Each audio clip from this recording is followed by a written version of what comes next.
abbiamo la PS. Tu ci credi alle carte? Le carte? Sì, le carte. Me l'avevano detto che oggi sarebbe avvenuto. Avvenuto cosa? È una questione di predestinazione. Ah, capisco. Ma che vuol dire?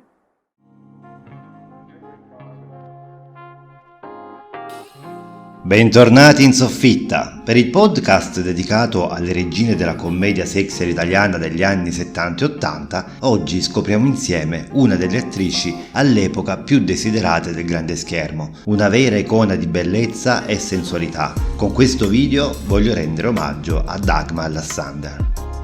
Il suo nome è legato a un'epoca d'oro del cinema che ha spaziato dal finire degli anni 60 fino alla metà degli anni 80. Il suo talento e la sua bellezza sono stati un tratto distintivo della sua carriera, che ha attraversato diversi generi cinematografici. Dagmar ha interpretato oltre 70 film nel corso degli anni. Preparati ad immergerti in un viaggio attraverso la vita e la carriera di questa bellissima attrice che fu adottata dall'Italia, dove prese parte a tantissime pellicole come quella diretta da Sergio Martino nel 1980 al fianco di Pippo Franco. Aspetta. Signora, scusi, cosa fa? Mi è venuta un'idea. Ecco, adesso vedrà. Ma perché si spoglia? Mettilo. Vuoi che ti aiuti? No, signora, faccio da sola. Lei non saprebbe dove mettere le mani. Se ti sei perso una puntata del podcast, la puoi recuperare nella playlist dedicata. Ti lascio il link nella descrizione del video. Iscriviti al canale per non perderti i prossimi aggiornamenti. Dagmar, nata Dagmar Regina Ader a Praga nel 1943 da madre tedesca e padre francese, ha sempre mantenuto la sua cittadinanza tedesca. Siamo sul finire degli anni 60. Dagmar è una bellezza con tratti decisamente scandinavi, dal corpo statuario, con lunghi capelli rossi che incorniciano un volto da lineamenti perfetti, con intensi occhi verdi, dallo sguardo dolce, ora col turbante, uno sguardo magnetico che cattura l'attenzione di chiunque la guardi. Questa è Dagmar Lassander, un'icona di stile e fascino che ha conquistato i cuori degli spettatori di tutto il mondo. La sua carriera è iniziata in Germania nel 1966 con il film Sperberzick, diretto da Will Tremper. Ma è stata in Italia che ha trovato il suo vero successo, girando una serie di pellicole che l'hanno consacrata come una delle attrici più desiderate del cinema italiano.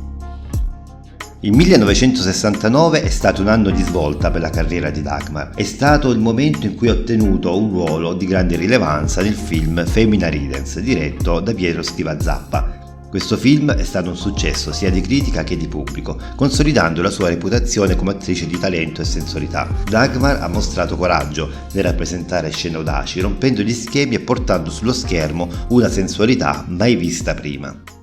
Nel film lei ha mostrato il suo seno e qualche nudità fugace, il massimo consentito dalla morale dell'epoca, ma questo le ha comunque permesso di emergere come una delle icone del cinema erotico italiano e della commedia sexy, un genere che diventerà molto popolare negli anni '80.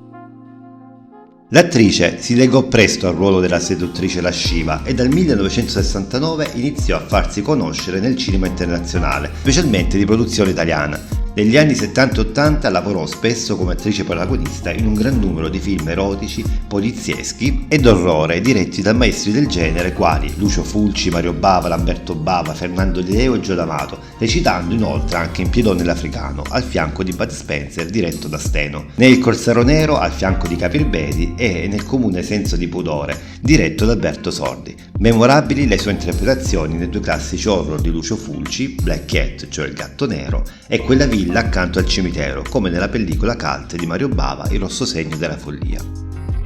Negli anni successivi Dagmar ha continuato a lavorare in diversi generi cinematografici. Come abbiamo già detto poc'anzi, nel 1970 è apparsa nel thriller Il rosso segno della follia, diretto da Mario Bava, e nel controverso Le foto proibite di una signora per bene del 1970, diretto da Luciano Ercoli. Questi film erano apprezzati dal pubblico, ma spesso snobbati dalla critica.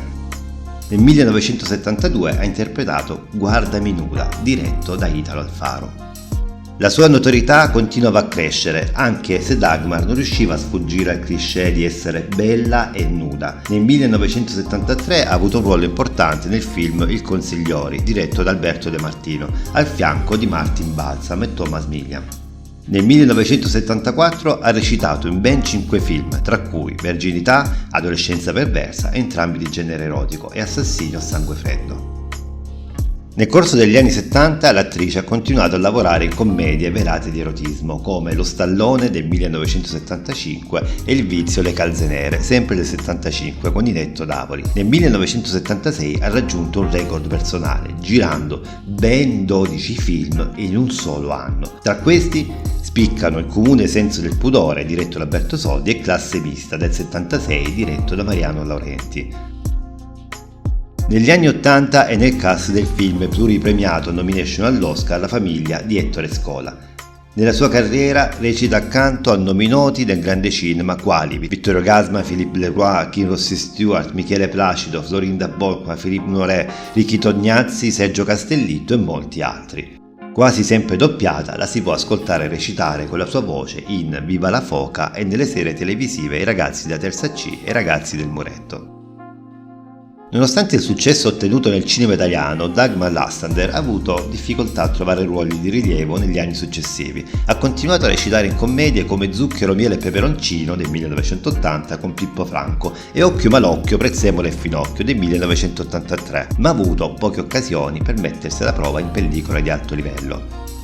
Dopo una serie di partecipazioni in film destinati al grande schermo che si diradavano, Dagmar si è concentrata sulla televisione. Ha avuto successo con ruoli nelle serie I ragazzi della terza C e I ragazzi del muretto, che hanno riscosso un grande successo di pubblico negli anni 90. Tuttavia, la sua ultima apparizione sugli schermi italiani risale al 1991 e da quel momento ha abbandonato anche la televisione.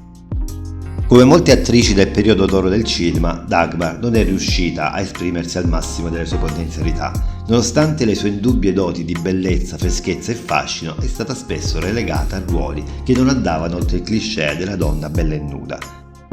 Nonostante ciò, il suo contributo al cinema italiano degli anni 70 e 80 è stato notevole, lasciando un segno indelebile nella storia del cinema italiano. Oggi Dagmar è ricordata come uno dei grandi sex symbol di quel periodo, un'icona di un'epoca in cui il cinema italiano ha conquistato il mondo con il suo fascino unico e inconfondibile.